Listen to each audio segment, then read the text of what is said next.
que obviamente tiene el promotor de beta-gal. ¿Por qué ustedes piensan que acá tiene que tener un promotor de beta-gal? ¿Por qué?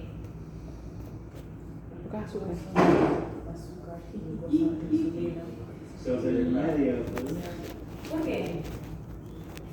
¿Yo voy a estar permanentemente produciendo insulina o yo puedo decir, bueno, en este momento quiero producir insulina? Tiene que estar regulado. Un elemento de regulación como es el promotor beta-gal, yo cada vez que las bacterias quiero que den esa enfermedad le doy IPTG. El inductor gratuito. Ajá. Pero ¿por qué se ríe de mí? Porque hace rato que dije que le inducía con IPTG. ¿No dije eso antes? Sí. El de la lactosa. ¿Qué era el PTC? El isopropíl galactósido, ¿se acuerdan? Sí. Pues, entonces, lo que voy a hacer es, cada uno de estos genes, acá tengo, fíjense, la cadena A y la cadena B. O sea, estoy engañando al sistema, porque en definitiva, en mi ADN, lo que yo tengo es la cadena, la información para el péptido señal, la cadena A, la cadena B y la cadena C. Sin embargo, ahora digo, bueno, vamos a hacer una cosa, engaño al sistema y sintetizo los dos pedacitos de cadena. Exactamente. Entonces, acá tengo los plásmidos. En diferentes bacterias. En diferentes bacterias. Este es el plásmido que me tiene la cadena A, acá está, y acá tengo el plásmido que me tiene la cadena B. O sea que lo separó. Hago un cultivo, están separados. Son dos medios de cultivo diferentes. Le hago la inducción, y acá hay una cosa que hay que agregar. Muchas de estas proteínas son proteínas quiméricas. ¿Qué significa? Que tengo la subunidad, la A y la cadena B, pero a veces están unidas, por ejemplo, a un pedacito del gen de beta-gal. Mira, ¿para qué todo esto? ¿Lo ven acá? Sí. O sea que tengo un pedacito de beta-galactosidasa y la cadena A. Otro pedacito de beta-galactosidasa y la cadena B. ¿Por qué a veces eso es interesante? Porque es una forma de poder purificar esos, cuando yo tomo esas células y las rompo, ¿cómo hago para obtener el péptido A y el péptido B? Bueno, puedo hacer una columna de afinidad donde retenga a beta-gal. Y cuando retengo a beta-gal, estoy reteniendo a la cadena A por un lado y a la cadena B por el otro. Solamente Lo que va a hacer. Es una columna de afinidad. ¿Una qué? ¿Se entendió? ¿Una qué? Sí, Columna de afinidad. Pero beta-gal está anexado a Yo tengo, a ver si lo pongo acá. Acá tengo, fíjense, beta-gal unida a la cadena A y acá tengo beta-gal unida a la cadena B. De todo, cuando yo hago este tipo de cultivo, yo tengo que lisar las bacterias, si la bacteria no la libera en medio externo, para tener todas las proteínas totales. Una de las formas en que se usa para poder purificarlo es hacer una purificación de esa proteína quimérica usando columnas de afinidad.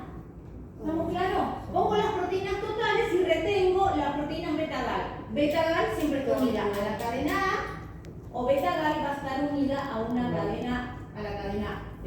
¿Estamos? Ahora bien, ya las purifiqué, ambas. Pero claro, yo tengo beta-gal metido ahí. Entonces, ¿qué uso? Bromuro de cianógeno, y lo que hace el bromuro de cianógeno es separar exactamente las cadenas de beta-gal. ¿Pero cómo lo hace eso? Porque cliva específicamente acá, donde tengo, ven, acá tengo la metionina y fenilalanina. Entonces, corta específicamente en el lugar que une la beta-gal a la cadena B. Entonces ya tengo acá ambas cadenas purificadas, ¿sí? La cadena A y la cadena B. ¿Qué es lo que hago entonces esas cadenas? Tengo que purificar, ¿verdad? Acá está toda la cadena A y la cadena B. Esto es beta-gal. Y posteriormente lo que hago en un entorno de oxidación, las junto y promuevo la formación de los cuerpos de sulfuro. Y sí, es verdad que puedo tener algunas cosas que pueden salir. ¿Se entendió?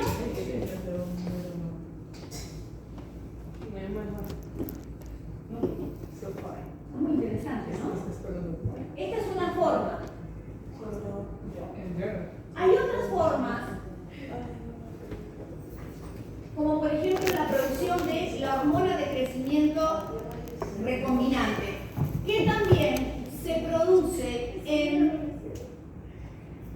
bacterias. Acá hay una situación. ¿Cómo logro expresar la hormona recombinante?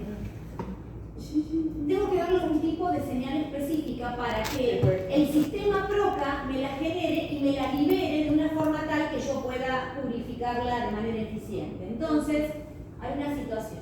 Vamos para acá. No es lo mismo una secuencia de secreción, por ejemplo, de células EUCA que de células PROCA.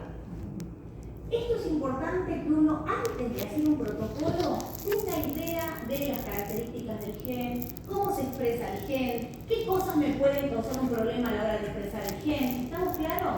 ¿Sí? Nosotros recién dijimos que teníamos el famoso péptido señal, ¿se acuerdan? El péptido señal de células eucariotas es X. Yo tengo una secuencia, que no necesariamente va a ser la misma secuencia que hay en procariotas para generar el mismo efecto. Entonces, acá lo que se muestra es el gen de la hormona del crecimiento, y acá lo que se muestra, acá hay un sitio de corte con GIN3, acá hay un sitio stop. Lo importante de esto es que vean que este es el gen total, o sea, el gen funcional de la hormona del crecimiento humana. Es Esto, todas las esto. iniciales. Exacto. O sea que el. Ah, ya. Miren una cosa, ¿qué dice acá? cDNA clonado. O sea, que yo tomo un RNA mensajero, vamos, un RNA mensajero, le hago el cDNA y ese cDNA lo clono. Y puedo tener toneladas de ese gen. Más todavía no lo he traducido. ¿Estamos claros?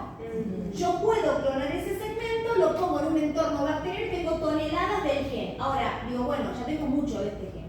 Amplifiqué. Lo cloné. Ahora, ¿qué voy a hacer? Bueno, yo quiero expresarlo.